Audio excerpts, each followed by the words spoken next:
Hey, what's going on, you guys? Today's tiny breakdown won't be too long, as these two episodes were mainly about character building. However, don't let it fool you because there are still some references and potential clues spliced into them as well. And so, most of you already know the drill, let's just jump right into this. Roll the film.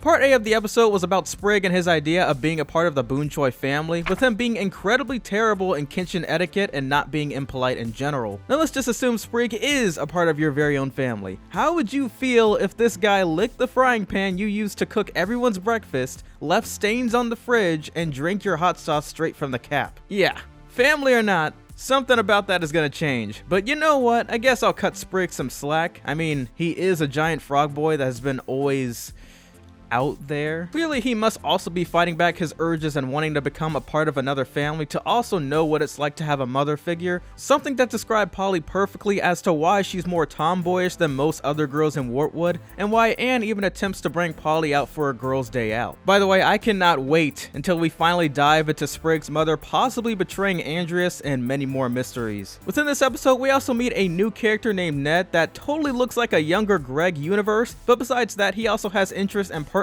up with Miss Boonchuy's restaurant by using her secret family recipes. Of course, she refuses, which I totally don't blame her for, but in the end, despite Sprig attempting to sabotage the poor dude's whole food truck, they make it up. Because instead of giving him the recipes, she does agree to partner with him by allowing him to be the new delivery man for her Thai restaurant, which is perfect considering how the guy practically had identical logos and titling altogether. Next episode seemed a bit too laid back, which was about the Planter family feeling as if they've been inconveniencing the Boonchuys by supposedly overstaying their welcome. Something that apparently their cousin Stanley back in Amphibia did to them by becoming a full-on freeloader and potentially no member of the Planter family. And so they adventure outside of the house in order to do the Boonchuys a favor in taking Domino, the demon cat, to the vet, all while Anne gets checked out for cavities after surviving on bugs and other fluids for the past 5 months. Now, during the Planter's little quest, there were a few eyebrow raisers throughout the episode, like a reoccurring character named Karen being shown during the food truck incident. My name's Emily, but point taken.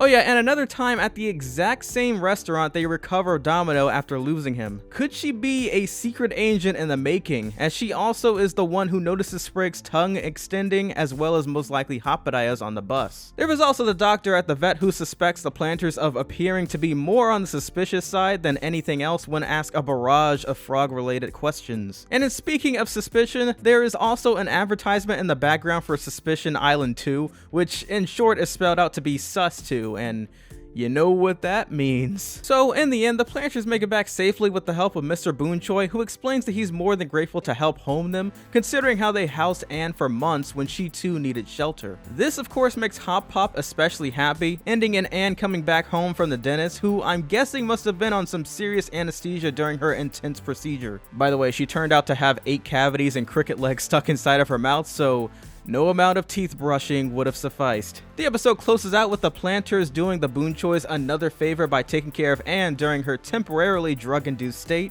and we, the audience, are expected to wait just a few more days before the museum episode that I'm sure will possibly have to do with learning more about Amphibia's origins or something similar. You know, given how our main characters are expected to sneak inside of a museum and quote-unquote try to rob a museum. But as for this analysis, I said it would be a short one. Please show some support by liking this video, share it around, subscribe if you haven't, and I will once again catch you all in the next one. Peace!